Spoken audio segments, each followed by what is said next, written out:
মাস্টার্সের running Chhatra League সংশ্লিষ্টতা ছিল, সে এখনো class করতেছে কিভাবে স্যার? এখানে সেই ডিপার্টমেন্টে যান, সে এখনো ক্লাস করতেছে কিভাবে? ওকে অভিভাবকদের জন্য ডাকছে।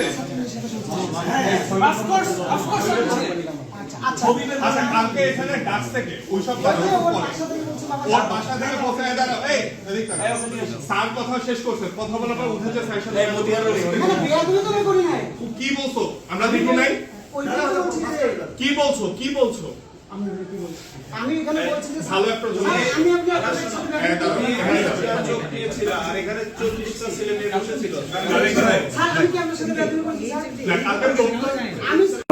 আমি ওই মেয়েকে বুলিং করছে, বলছে মেয়ে কি আর এমনি এমনি গেছে পদ্মা পারে। আসলে তা নয়।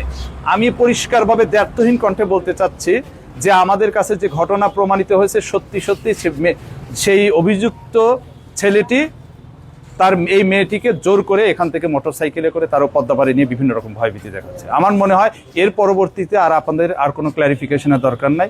এটা পরিষ্কার হয়ে গেল যে ছেলেটি আসলেই এই মেয়ের সাথে অন্যায় আচরণ করেছে। ধন্যবাদ।